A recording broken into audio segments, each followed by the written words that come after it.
Good morning, David. Morning, Les. You, You jumped on it first this morning. I did. I wore my bright red shirt. Audience, I wear these bright colors just to wake David up. So apparently it's not shocking him. So enough. I'm gonna wear an orange shirt next time. So hey, David, let's talk a little bit about one of the things I've been encountering a lot with my patients recently, maybe because of the changes in a variety of things, the world, the atmosphere, politics, COVID, it's a variety of things. And people are really struggling with pain, anxiety, and depression. Is very often in my office when I'm seeing my patients is when someone gets very anxious or even angry for that matter, it can't help but it activates me. And so it activates you. Yeah, basically, and when it activates me, sometimes if I don't use my skills, if I'm not fully present in the moment, it takes me back to yesteryears when people used to control me, or people used to kind of blame me for their problems. And I can't help but sometimes just kind of react, and often things come out. And Freud talked about this. It's called abreaction, and it's a stupid, silly name, but it's a psychodynamic term for vomiting your emotions on someone. And that's a great visual for my day. Thank you. Good morning, everyone. Terribly sorry for that. That's just the best metaphor I could use for that.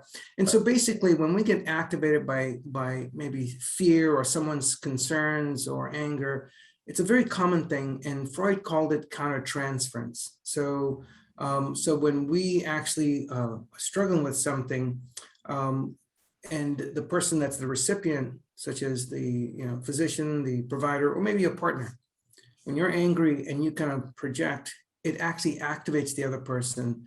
And since I'm trained in this, it's less likely to happen, now that I've got the skills. I recognize that something is percolating, and I know that if I'm not able to drop into my breath to calm my nervous system down, my brain unlocks all memories of people and things who blamed me and just kind of, basically said it's my issue. So it's a very common thing that we know in psychiatry and mental health that there's a reaction, and then there's another reaction from the other person. That's called transference and countertransference. But I like the way you describe it. You describe it as positive projection and negative projection. I think it's easier to digest that. Positive one is, I'm now starting to like surgeons because I like you.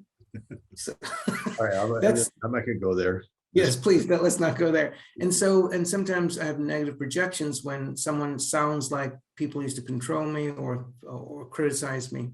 So I'm going to hand it back to you. Maybe you can simplify it from all those fancy words I just said. David, what are your thoughts about positive and negative projection when it comes to anger, especially? Well, this has been the most difficult part of my journey personally, is anger. First of all, I didn't know I was angry. Second of all, I never owned it. Third of all, I was always frustrated, so I could blame anybody, any place, anytime, and I still do. Yeah. In other words, these are permanent patterns, but it took me a long time, and we both know Dr. Anthony DeMello's book, The Way to Love, and you have a book that you recommended called Anger that we'll talk about in a second. But when you piss me off, it's not you, it's me. You just activated my nervous system. Yeah. So in positive transference, or quote, being in love, you're projecting all the positive parts onto you, on this other person. That's why almost everybody likes a baby, because all these wonderful things get projected onto the baby because there's innocence there. Yeah. And so same thing with your new partner that you're just in love with, you project all the innocent part of you onto that person, then reality comes into the game. Yeah. And you start getting triggered. And then it goes the other way. And you've heard this saying that love and hate are very close together. And now I get it, because they're both transferences.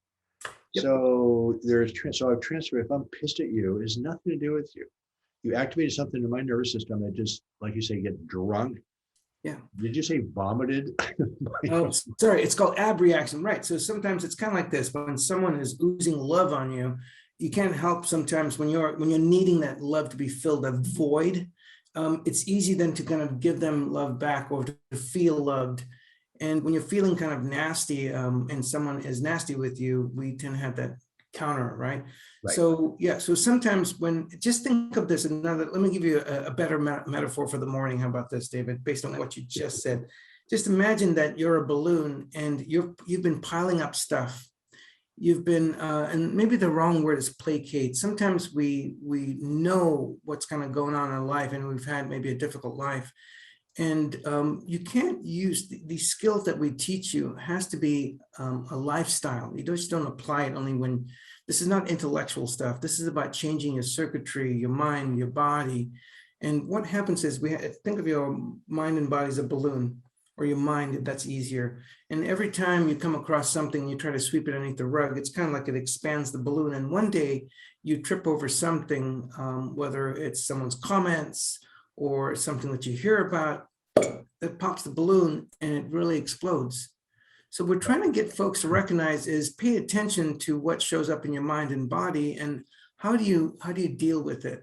So this is why having a daily practice to calm the mind and body down from a genuine place of learning to be the best you, so you can actually have this love inside of you as opposed to this constant reactivity. It does damage, right, David? When the more angry we are and chronically and reactive, we damage our immune systems, we damage our nerves and body and muscles. It actually, long-term wise, it impacts our health. So this is why I think it's really important what you wrote today, and even when we were talking offline, there's positive and negative. We need to know what state we're in. Well, I learned this in clinical care, is that you go see your doctor and we don't solve your pain and you get pissed. You blame the doctor, you blame the medical system for not solving your pain. So, yeah. Right. And so I've learned not to take that personally, because I love to solve your pain. I love to be your hero, but the only person that can solve your pain is you. Yep. So what's interesting about anger is, okay, you blame the situation or person for pissing you off, but it is you. So the solution, so you blame somebody else, but the solution is actually take the ownership, not even blame yourself, just own it, it's all you. So unfortunately, the process that puts the anger outward makes it very hard to actually bring it back to yourself. In other words, you're pushing it outward, and to bring it back, to put that balloon back together is a little bit challenging. So you almost have to rebuild to deal with it. And so the message that Les and I are trying to give you today is that anger is only you, only you. I realize there's circumstances that may trigger you, and you're right to be angry. We think anger is necessary, but how long do you want to stay that way? It's powerful. It's hard to give it up. Yep. And being vulnerable is not something we're trained to do, but the anger is all you. And I think it's the hardest part of the whole process. Yeah, and I'm gonna at this, David, I'd like to kind of share a book that was really helpful for me and many of my patients through the years. It's written a couple of years ago, and it's by a Zen monk. Most of you may know who he is if you've practiced meditation or have heard of this person. I'll spell it out for you, and I'll give you the long title of his book. It's not.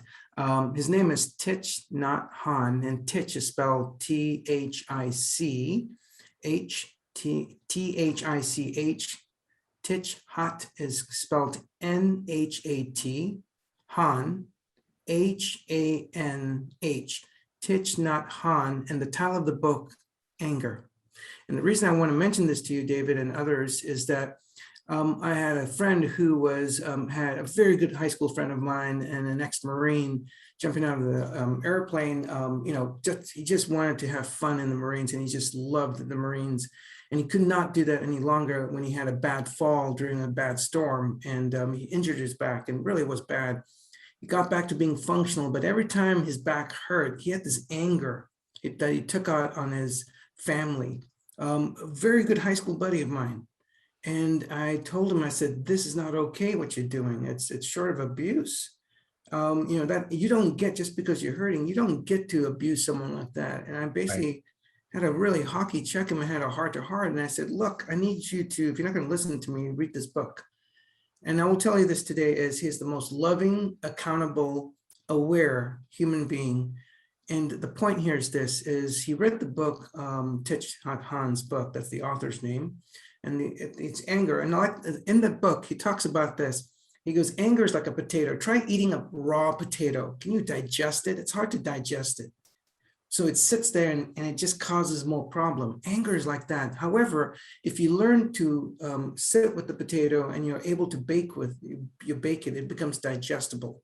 the point here is this, is anger is such a raw emotion. It's identical to drug use and alcohol that does not allow you to be who you are, your true self. Anger blinds you, as we did this yesterday. Right. Anger blinds you. And if you take a look at it, it's your stuff. Right. It's your stuff. And it's really important for you to be accountable. And one of the most important things I've learned through my journey is that when I'm angry and I deny my anger, I actually have more pain and sensitivity. And I realized that I overeat, I tend to do things that's not helpful. I stop exercising. When I admit, it's almost like I surrender to my reality that yes, I am mad and I am not my emotion. So it's really important to recognize that. Well, Anthony DeMello points out something I'm going to have next to the last word here. Is that I forget about that. You have this thing where transference does this, but remember, positive transference does the same thing, right? Yep, it Positive does. transference does this, negative transference does the same thing, because when you're in transference, you're not here. When you're not here, you're not aware, and you're not meeting your needs, you're not meeting people's needs around you. Yep. So the paradox here is you completely own both of those, the positive negative transferences, and just get to be connected to this moment right now, own it all, which is actually the antithesis of anger, which you're trying to own. Life changes dramatically. Yep. Top that last word. No. I'll see you tomorrow. All right.